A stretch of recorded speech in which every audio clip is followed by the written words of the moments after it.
It's no doubt that all women are crazy. It's only a question of degree.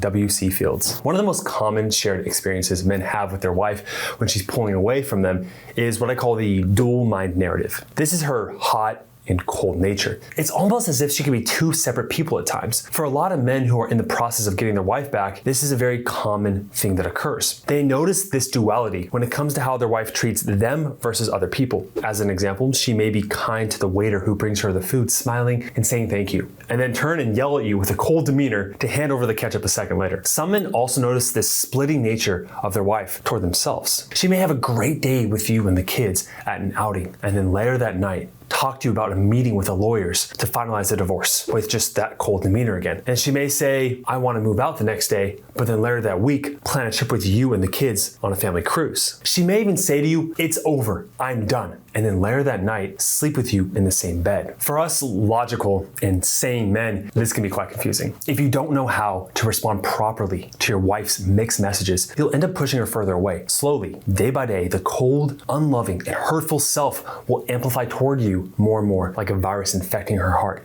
until eventually you will never see her smile in your presence, just cold pain. But if you know the source of why she does this as a specific type of test, and what 3 behaviors trigger her negative side, and then the subsequent 3 actions that you take to reduce it when it arises, what will happen is that you will get her to begin to change the way she feels about you and amplify the positive source of messages she has. Now, let's jump into why she does this first. There are 2 fundamental truths about your wife that led to this dual mind narrative, or this mixed message that she has with you, this phenomena. 1, her emotions not only influence but fully control the way she thinks, acts, and sees reality and who she is as a person. You need to start seeing it this way. The second fundamental truth is that when her emotions of protection and stress arise, her emotional security system, or ESS, takes over. I've talked about the tipping scale before, these 2 sides of all these emotional investments that you have with her. Right? They go back and forth. Right? The more positive emotional investments, that positive self starts to amplify, and vice versa with the negative. But this metaphor isn't the best to actually go with. I've changed it recently. The better model is that instead of the tipping scale, what it really says to you is that her negative side is equal to her positive side, and that's far from the truth. Having this perspective will only reinforce her negative behaviors over time. You'll say things to yourself like, well, my wife is just stubborn and masculine and avoidant. And when you say these things, which you probably have said and labeled her, you only tend to make it a self-fulfilling prophecy, and you'll amplify those sides because it's the way you see her. The truth is that her loving, happy nature is her authentic self. Her anger and apathy, that ESS, is just a wall of protection that gets activated when she doesn't feel safe around you. So what exact behaviors do you do that causes her ESS to arise? There are 3 main causes that make her not feel safe around you. The first is the lack of leadership. Now, Kevin is a current member in our marriage mastery program. On the call the other day, he told me how he was out with his wife on a date and everything seemed relatively good. He said, on a dime,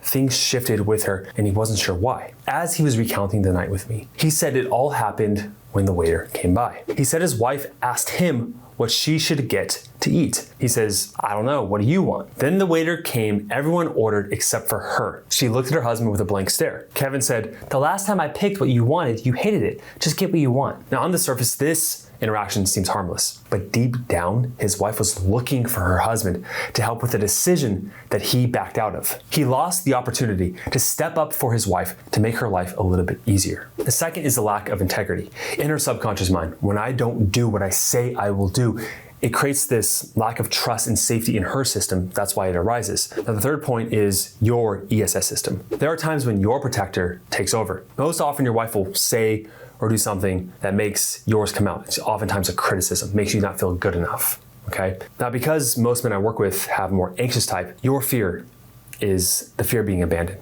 And so your ESS system is not avoidance, but smothering, insecurity, using logic, trying to be needy. And this whole cycle perpetuates where you chase her and she avoids. So the main question begs, how do you respond to her when her ESS system activates to lower it, to access her most authentic and loving self, to get rid of that cold demeanor? If you haven't recognized by now, because I said it multiple times, her most important foundational need to get close to you again is that she must first feel emotionally safe with you. So let's teach you the CER principle with the 3 behaviors in that to help her feel emotionally safe. The C stands for calm. You see, whenever you respond from a place of protection, it's like fighting fire with fire. It's only gonna amplify and create this dumpster fire of a mess. I want you to pause the video after I tell you what to do. Okay, I want you to imagine Just imagine a time that you both got mad at each other. Both your ESS systems have activated. See this playing out when you close your eyes. And I want you to see this scene slowly play out in slow motion and begin to notice when your ESS system is activating. Maybe you see this color energy arising in your body. Maybe you see your facial reactions change. Maybe you see the blood start to flow out to your limbs and you away from your central heart and you go to protection or panic. Now, I want you to pause the video in your mind after this. And as you see it arising, I want you to see yourself in that moment instead,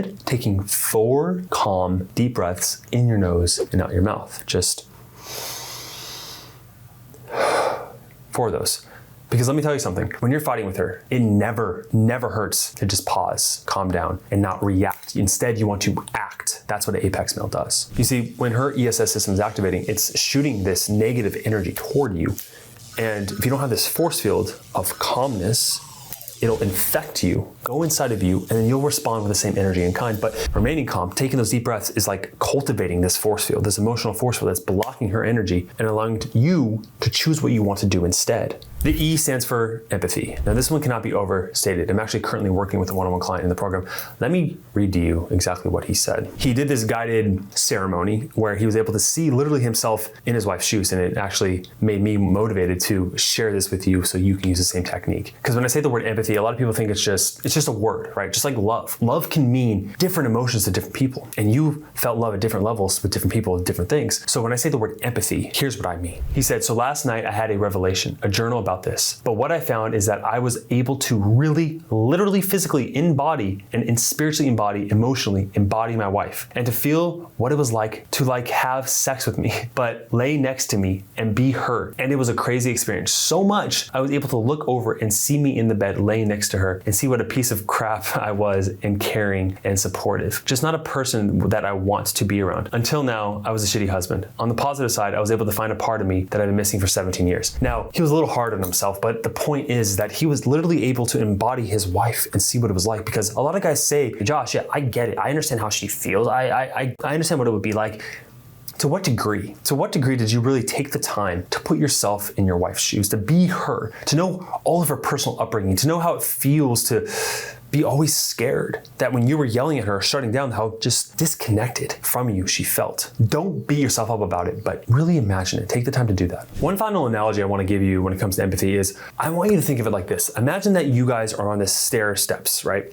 And she's down here on anger. And let's say you're up here in calm demeanor, which you should be. Before you try to bring her up to be calm again, which a lot of guys do, it's like forcing her up these steps, and she cannot see, or she doesn't want to put the effort into coming up there because she's at where she's at. And she feels like she needs to be where she needs to be, that these emotions of anger or frustration or annoyance, whatever the hell she's going through, is what she wants to experience. And so before you take her up these stairs to make her calm again, you need to go down to her, put your arm around her, and look at where she's looking and say, oh, I see what you see right now. This is the way you see the event. This is the way you feel. I get it. And then when she's like, yes, I do, thank you. And then you look up the stairs and say, hey, let's go up here together. Climb up here with me and try to see it the way I see it now. She's more likely to come up these stairs with you to get calm and happy, peaceful again. But first, you must come down to her level, and showing her empathy does that. The R in the CER principle is respond. So now that you've remained calm, you've given her authentic empathy, seeing things from her perspective. Now it's time to respond to her appropriately. Now, I have lots of other videos that you can go on that you can see the exact words and phrases to say. So in this video, I want to teach you how to fish. And so I'm going to give you a mindset to have, and responding from this mindset, no matter whatever comes out of your mouth, it'll be the right words, okay? And the mindset I want you to have is that when her ESS system is activated, I want you to see her as a hurt, scared child, because she's literally accessing the same emotional reaction she did as a child. When she learned it at that time period as much as you did with yours.